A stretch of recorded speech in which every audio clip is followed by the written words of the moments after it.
Welcome back to Good Jew Brothers. બચ્ચા party છેલ્લા કેટલાક દિવસોથી કેટલીક ટેકનિકલ ઇશ્યુના કારણે વિડિયો બન્યા હોવા છતાં પણ એને અપલોડ કરી શકાતા નતા. તો આજે ફરીથી કેટલાક ટોપિકને આપણે લોકો જોઈશું. બરાબર? હા, તમારી માટે તો પહેલી વાર હશે, પણ મારા તરફથી આ બીજી વાર હશે, બીજી કે ત્રીજી વાર. चलो भाई, तो आज આપણે લોકો ટોપિક ચાલુ કરીએ છીએ. મેં જેમ ચેપ્ટરના શરૂઆતમાં તમને લોકોને કીધું હતું કે આપણું ચેપ્ટર મુખ્ય જોવા જઈએ તો 3 પોર્શનની અંદર નકર તો 4 પોર્શનની અંદર હશે. પહેલું હતું વિદ્યુત રાસાયણિક કોષ, બીજો છે ભાઈ વાહકતા વાળો પોર્શન, ત્રીજો હશે વિદ્યુત વિભાજ્ય કોષ અને ચોથો હશે બેટરી વાળો કોષ. બરાબર? અથવા તો બેટરી વાળો પોર્શન. ડન?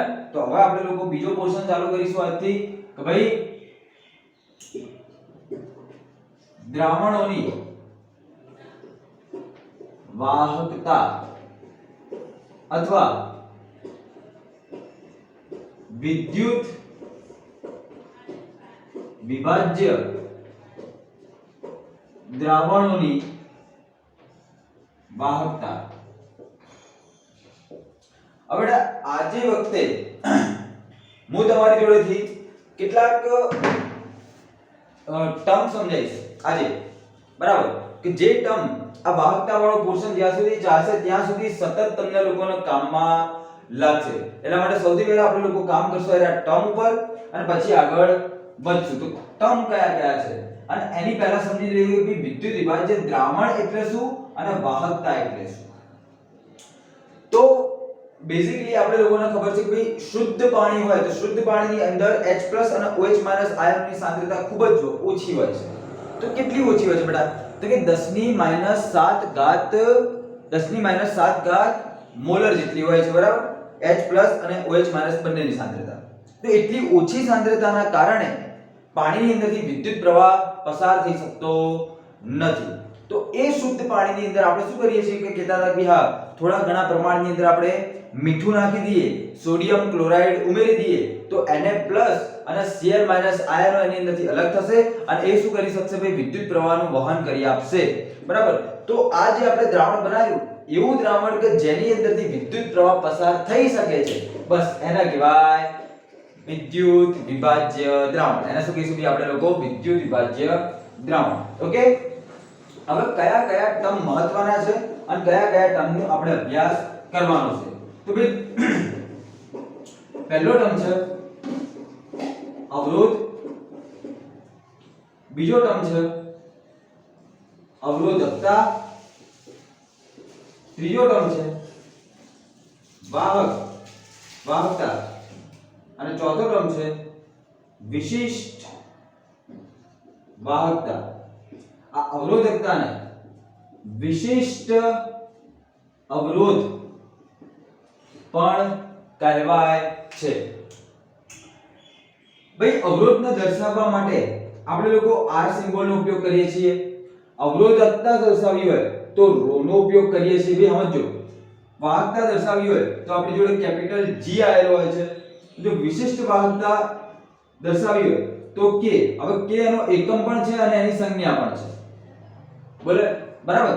અને આને આપણે લોકો કપ્પા તરીકે ઓળખીશું. હવે આ બધી શું વાતો છે તો હું તમને વાત કરું ડિટેલની અંદર. બરાબર? તો ચલો ભાઈ આપણે પહેલો ક્વેશ્ચન સમજીએ કે ભાઈ અવરોધ એટલે શું. કે ભાઈ દ્રાવણનો અથવા પદાર્થનો અવરોધ એટલે શું? તો અવરોધના આપણે દર્શાવીશું R તરીકે. બરાબર? તો ભાઈ ધ્યાન રાખજો તો ભાઈ તમારો જે કોઈ પણ વાહક હોય એ વાહકની અંદરથી તમે લોકો જ્યારે વિદ્યુત પ્રવાહ પસાર કરો છો, બરાબર? ધ્યાન રાખજો. જેમ કે આપણે લોકોએ બલ્બ ચાલુ કર્યો તો એનો મીનિંગ શું થઈ ગયું કે એની અંદરથી વિદ્યુત પ્રવાહ પસાર થઈ રહ્યો છે અને એ વિદ્યુત પ્રવાહના કારણે એની અંદરથી પ્રકાશ મળી રહ્યો છે. કલાક, 2 કલાક પછી આપણે જ્યારે બલ્બને ટચ કરીએ છીએ તો આપણને હીટ જોવા મળશે. એની અંદર થોડી પ્રમાણની અંદર ગરમી જોવા મળશે.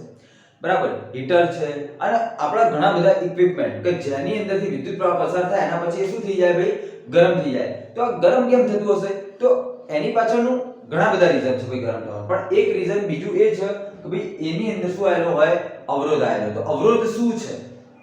તો તમારો વિદ્યુત પ્રવાહ જ્યારે પસાર થતો હોય, વિદ્યુત પ્રવાહ પસાર થતો હોય એનો મીનિંગ શું કે ભાઈ તમારા ઇલેક્ટ્રોન પસાર થતા હશે, વાહકની અંદરથી શું પસાર થતા હશે ભાઈ તમારા ઇલેક્ટ્રોન પસાર થતા હશે. હવે જ્યારે ઇલેક્ટ્રોન પસાર થતા હોય તો એવું તો હોય નહીં કે વાહક આખો ખાલી ખમ છે અને એની અંદર માત્ર ઇલેક્ટ્રોન આપણે લોકો ભરી દીધા અને એ ઇલેક્ટ્રોન એની અંદરથી પસાર થઈ રહ્યા છે. ના, એવું તો હોતું નથી. આ ઇલેક્ટ્રોન ક્યાં હશે?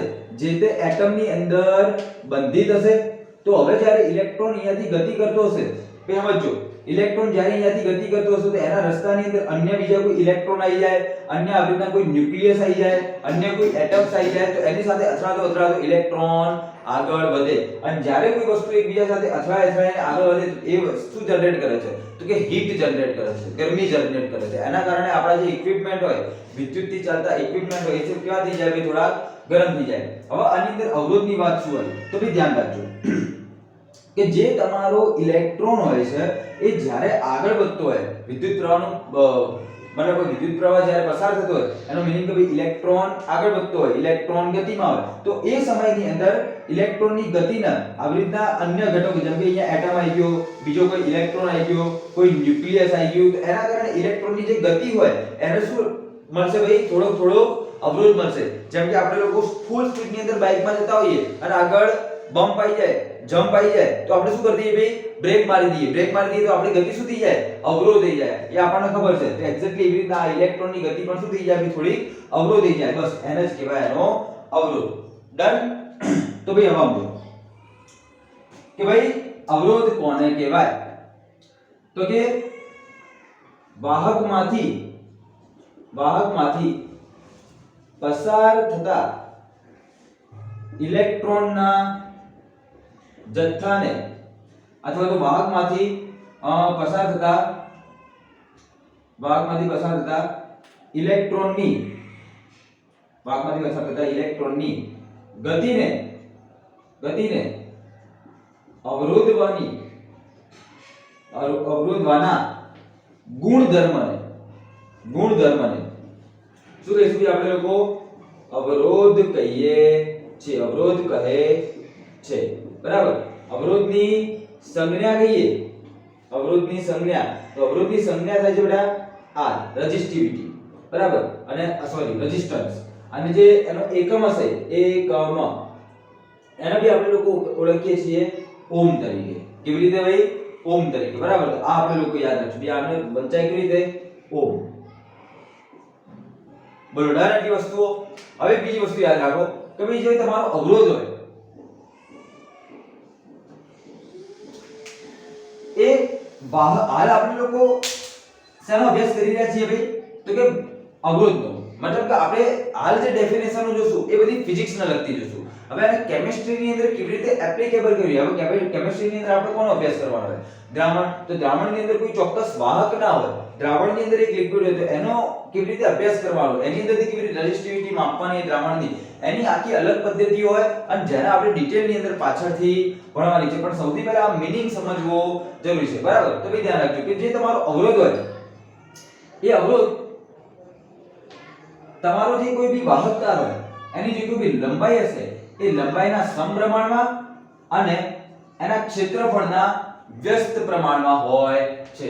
તો ભાઈ જે તમારો અવરોધ હશે એ અવરોધ લંબાઈના સમપ્રમાણમાં અને ક્ષેત્રફળના વ્યસ્ત પ્રમાણમાં હશે. આનો મીનિંગ શું થાય કે ભાઈ જેટલો લાંબો તાર એટલો જ અવરોધ વધુ, અને જેટલો પહોળો તાર મતલબ કે જેટલો એનું ક્ષેત્રફળ મોટું, જેટલો જાડો તાર એટલો એનો અવરોધ ઓછો હશે. બોલો, ડન ભાઈ? એટલી વસ્તુઓ તમે ખુદ વિચારો. ભાઈ L જેટલી લાંબી હશે એટલા વધારે ઘટકો એને અવરોધતા હશે, અને એ જેટલો પહોળો હશે મતલબ કે પહોળો રસ્તો હોય, તમે ખુદ વિચારો ભાઈ, સાંકડો રસ્તો હોય તો ત્યાં ભીડ વધારે જમા થઈ ગઈ હોય, અને જો પહોળો રસ્તો હોય તો પહોળો હાઈવે હોય તો શું થાય? ત્યાંથી કોઈ પણ વ્હીકલ આસાનીથી પસાર થઈ શકે. બરાબર? તો એટલા માટે આ રીતનું કંઈક છે કે R એ લંબાઈના સમપ્રમાણમાં અને ક્ષેત્રફળના વ્યસ્ત પ્રમાણમાં હોય છે. ડન? ચલો, હવે અહીંયા એક સમપ્રમાણતાની નિશાની છે. જો સમપ્રમાણતાની નિશાની આપણે is equal to ની અંદર ચેન્જ કરવી, બદલવી હોય, બરાબર ની અંદર લખવી હોય તો એક અચળાંક મેકવો પડે. અહીંયા એક અચળાંક મેકાય છે ભાઈ ρ L/a થઈ ગયું. બરાબર? તો અહીંયા જે આપણને ρ મળે છે તો આ ρ શું છે? તો ભાઈ સમજો. હવે આ ρ જે છે એ તમારો બીજો ઘટક આવી જશે. તો તમારો બીજા નંબરનો ઘટક કયો? તો કે રો ને કહીએ છીએ આપણે લોકો અવરોધકતા અથવા તો વિશિષ્ટ અવરોધ. અવરોધકતાનો મીનિંગ શું થાય, અવરોધકતાની વ્યાખ્યા શું થાય? તો પહેલા તો એનું સૂત્ર લખી દઈએ કે ભાઈ અવરોધકતા માટે શું છે, તો કે પહેલા તો આપણને મળ્યું R ρ L a. બોલો ડન. તો પહેલા તો અવરોધકતાની વ્યાખ્યા બનાવો. તો ભાઈ તમે ખુદ સમજો કે ભાઈ જ્યારે તમારી લંબાઈ બરાબર હું 1 મીટર મૂકી દઉં અથવા તો 1 સેન્ટીમીટર મૂકી દઉં, સમજો એક્ઝેક્ટલી એવી જ રીતે જે તમારો ક્ષેત્રફળ હોય એ ક્ષેત્રફળ કેટલાની અંદર લઉં, 1 મીટર સ્ક્વેર માં લઉં અથવા તો 1 સેન્ટીમીટર સ્ક્વેર ની અંદર લઉં. સમજો મતલબ કે લંબાઈ અને એનું જે ક્ષેત્રફળ છે એ હું કેવું લઉં ભાઈ, 1 યુનિટ લઉં અથવા તો 1 એકમ કહું. બરાબર. કેટલું લઉં, તો કે જ્યારે તમારા વાહક તારની લંબાઈ અને ક્ષેત્રફળ કેટલું હોય ભાઈ, 1 એકમ હોય ત્યારે તમારા વાહકનો જે અવરોધ હશે એને તમે લોકો શું કહેશો ભાઈ, એનો વિશિષ્ટ અવરોધ કહેશો. તમે ખુદ વિચારો કે ભાઈ તમારું સૂત્ર R ρ. હવે L બરાબર શું મૂકી દઉં, 1 મીટર, A બરાબર શું મૂકી દઉં, 1 મીટર સ્ક્વેર. તો આ 1 તો એનું તો કોઈ મૂલ્યની વાત કરું છું, હા એકમની વાત નથી કરતો હાલ હું. તો મૂલ્ય તો 1 જ થઈ ગયા, તો 1 મૂલ્ય તો થઈ ગયા, તો આ તો ડન થઈ ગયું.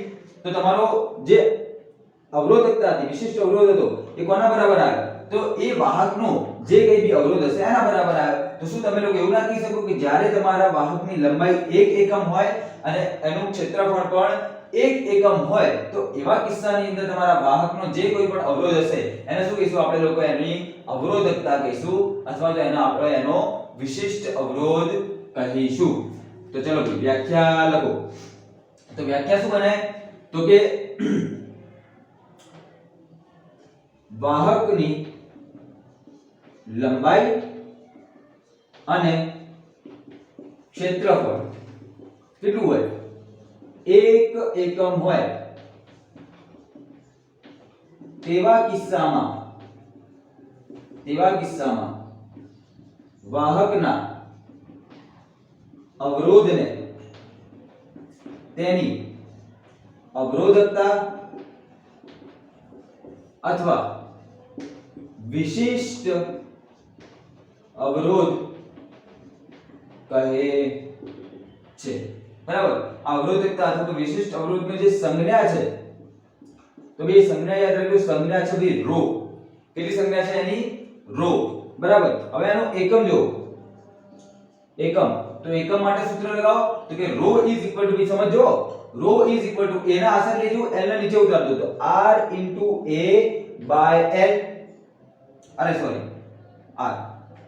બરાબર. હવે R નો એકમ શું હતો, તો કે ઓમ. એ એટલે ક્ષેત્રફળનો એકમ શું થાય, મીટર લખ્યો હોય તો મીટર સ્ક્વેર, સેન્ટીમીટર માં આપ્યો હોય તો સેન્ટીમીટર સ્ક્વેર. ચલો બાજુની અંદર સેન્ટીમીટર માટે બતાવી દઉં તો ભાઈ ઓમ * સેન્ટીમીટર સ્ક્વેર. L એટલે લંબાઈ, જો મીટર માં આપેલું હોય તો મીટર માં, જો સેન્ટીમીટર માં આપેલું તો સેન્ટીમીટર ની અંદર. હવે તમે ખુદ વિચારો, મીટર 1 ગયું, 1 સેન્ટીમીટર ગયું, તો તમારો એકમ શું બને ભાઈ, મોટો એકમ બને ઓમ * મીટર અને નાનો એકમ બનશે ઓમ * સેન્ટીમીટર. અને મોટા ભાગે આપણે લોકો સેન્ટીમીટર નો યુઝ કરીએ છીએ. હા, એસઆઈ એકમ પદ્ધતિ પ્રમાણે મીટર વાળું સાચું, પણ આની અંદર કેટલીક વાર આપણે લોકો કેનો ઉપયોગ કરતા હોય, સેન્ટીમીટર નો યુઝ પણ કરતા હોય. તો આપણે લોકો બંને યાદ રાખવાનું. બરાબર. આની અંદર કોઈ મોટી વાત છે નહીં. તો ચલો આવી હતી આની બેઝિક વાતો. ચલો આટલી છાપી લ્યો, સ્ક્રીનશોટ ના લેતા, ડાયરેક્ટ નોટ્સ બનાવો, ડાયરેક્ટ નોટ્સ લખો. બરાબર. પછી આપણે આગળ વધીએ. ચલો થઈ ગયું કામ,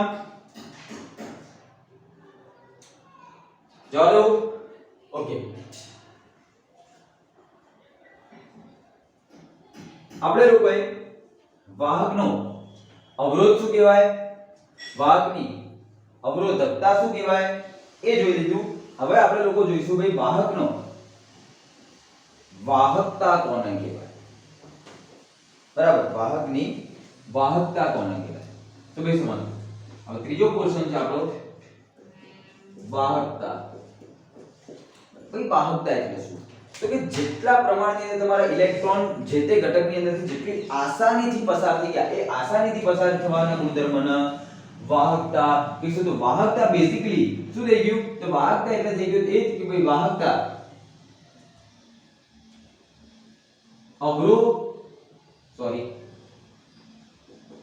અવરોધના વ્યસ્તને શું કહીશું આપણે લોકો વાહકતા કહે છે બરાબર અવરોધના વ્યસ્તને શું કહેવાય વાહકતા કહેવાય હવે લગાવ સૂત્ર ફરીથી તો કે વાહકતા માટેનું જે સંજ્ઞા હતી વાહકતાની સંજ્ઞા એ મેં તમને હમણાં જ કીધી કે ભાઈ વાહકતાની સંજ્ઞા કેટલી તો કે વાહકતાની સંજ્ઞા કેપિટલ G ઓકે હવે એનું સમીકરણ લખો દેખો સૂત્ર એનું સૂત્ર શું બને તો કે વાહકતા ઇઝ ઇક્વલ ટુ 1/r અવરોધના વ્યસ્તને બરાબર તો વાહકતા ઇઝ ઇક્વલ ટુ શું બને પહેલી વસ્તુ તો આવી 1/r ડન ચલો જો 1/r હોય તો ભાઈ વાહકતાનું તમારું પહેલું તો અહીંયા એકમ શું બની ગયું વાહકતાનો એકમ શું બની ગયો 1/r તો વાહકતા G બરાબર એનો એકમ 1/r એટલે ભાઈ r નો એકમ શું હતો ઓમ તો શું થઈ ગયું તમારો વાહકતાનો એકમ ઓમ ઇન્વર્સ થઈ ગયો ભાઈ હવે યાદ રાખજો ભાઈ ઓમ ઇન્વર્સ ને બીજી રીતે મોહ પણ કહેવાય છે શું કહેવાય છે ભાઈ આને કહીશું આપણે લોકો મોહ આ શું છે મોહ ઓમના અવરોધના વ્યસ્તના આ છે ઓમ તો આ છે મોહ અને આને બીજું કંઈક કહેવાય છે મોહનું ઇઝ ઇક્વલ ટુ થાય અથવા તો ઓમનું હજી એક વ્યસ્ત છે એને ભાઈ આપણે લોકો કહીશું S ફોર સિમેન્સ બરાબર આ ત્રણે ત્રણ એકમો કોના ભાઈ વાહકતા બરાબર મોહ અને સિમેન્સ આ વસ્તુ આપણે લોકો યાદ રાખીશું ચલો તો ભાઈ આ થઈ ગયા આની બેઝિક વાતો હવે આપણે લોકો જોડે એક અવરોધનું સૂત્ર હતું કે અવરોધ R ρ L/A બરાબર તો આ સૂત્રના સમીકરણની અંદર અહીંયા R ના મૂલ્યની અંદર મૂકીએ તો આપણને શું મળે છે તો ભાઈ ચાલો જોઈએ તો જો તો કે G ભાઈ સમજો G 1 હવે R એટલે ρ L/A તો ρ L/A અને આ a ક્યાં છે છેદના છેદમાં તો એનો ક્યાં ચડાઈ દો ભાઈ અંશની અંદર ચડાઈ દો તો એ અંશમાં જતો રહ્યો ક્લિયર ચાલો ઓકે ડન હવે સમજો હવે શું થાય છે તો કે G A ρ L હવે ભાઈ અહીંયા એક વસ્તુ દેખાય તમને શીખ્યો 1/ρ દેખાતું હશે દેખાય છે આ 1/ρ તો આ જે 1/ρ છે ને ભાઈ એને જ કહેવાય છે K ફોર કપ્પા હવે આ કપ્પા શું છે તો ભાઈ કપ્પા શું કહેવાય તો ભાઈ જરા સમજો કપ્પાને કહીશું આપણે લોકો વિશિષ્ટ વાહકતા આને શું કહીશું કે આપણે લોકો વિશિષ્ટ વાહકતા તો આપણે ચોથા નંબરનો પોઈન્ટ આવી ગયો ભાઈ વિશિષ્ટ વાહકતા એટલે શું વિશિષ્ટ વાહકતા એટલે શું વિશિષ્ટ વાહકતાને દર્શાવીએ છીએ એવી આપણે K વડે હવે આની સંજ્ઞા અને આનો એકમ બંનેને શું કહીશું ભાઈ આપણે લોકો K કહીશું હા K સિવાય કપ્પા સિવાય પણ બીજી એક એની એકમ હશે બરાબર તો એને આપણે જોઈએ તો ભાઈ ચાલો આગળ જોઈએ તો ભાઈ લખાવ ફરીથી એનું સૂત્ર હતું કે G 1/ρ A/L તો 1/ρ બરાબર તો શું થઈ ગયું તો કે 1/ρ તો કપ્પા A/L ની ખબર પડે છે બરાબર ચાલો તો G K A/L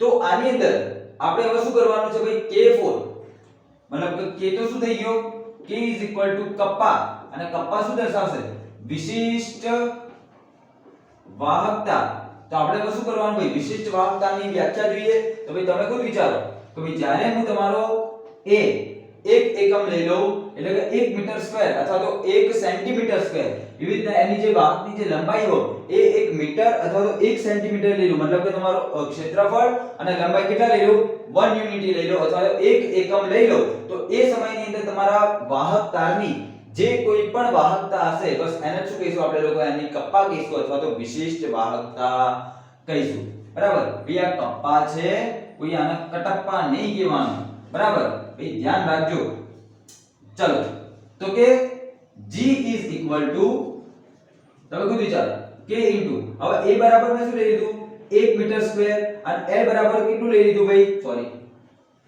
A 1 બરાબર કેટલું લઈ લીધું 1 મીટર હવે બેઝિકલી તમે લોકો મૂલ્યની વાત કરો હાલ સંખ્યાની એકમની વાત નથી કરી રહ્યો તો કે આ એકલા એના મૂલ્યની વાત કરો તો એના એકમને હું અહીંયાથી હટાવી દઉં છું બરાબર તો ચાલો 1 by 1 તો એ તો શું થઈ ગયું ડન થઈ ગયું 1 થઈ ગયું બરાબર તો અહીંયા થઈ ગયું તમારો K is equal to G તો થઈ ગયું તમારી તો કે વિશિષ્ટ વાહકતાની વ્યાખ્યા શું બને તો ભાઈ ધ્યાન રાખજો કે ભાઈ વાહકની અથવા તો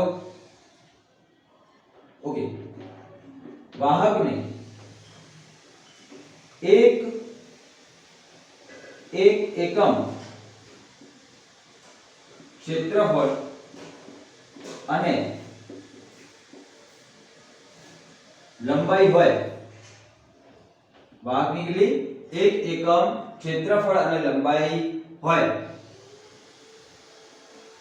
અરે સો થોડું ગલત કરી દઈએ આને કહી દઈએ આપણે લોકો તો ભાઈ એક એકમ ક્ષેત્રફળ અને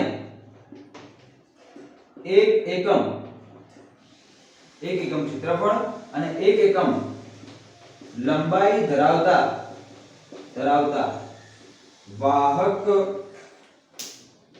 તારની વાહકતાને શું કહીશું આપણે લોકો વાહકતાને કપ્પા અથવા તો વિશિષ્ટ વાહકતા કહે છે ઓકે ચાલો હવે આપણે લોકો એના એકમની વાત કરી લઈએ એકમ કોનો તો કે કપ્પાનો એકમ શું થાય તો ભાઈ ધ્યાન રાખજો અહીંયા જાઓ તો કે હવે આપણે કપ્પાનો એકમ જોઈએ તો kappa is equal to G into L by A હવે G નો એકમ શું લખે તો દેખો ત્યાં લખેલો છે ભાઈ G એટલે ઓમ ઇન્વર્સ કહી શકો મો કહી શકો અથવા તો સિમેન્સ કહી શકો બરાબર L એટલે મીટર બરાબર તો આને કહી દઉં ભાઈ દેખો G એટલે હું કહી દઉં આને હાલ કહી દઉં હાલ માટે કહી દઉં સિમેન્સ ઓકે G નો એકમ સિમેન્સ બરાબર L એટલે ભાઈ હું લખી દઉં મીટર અને A એટલે કેટલું થઈ જશે મીટર સ્ક્વેર મીટર ગયા તો તમારો એકમ શું બને સિમેન્સ ઇન્ટુ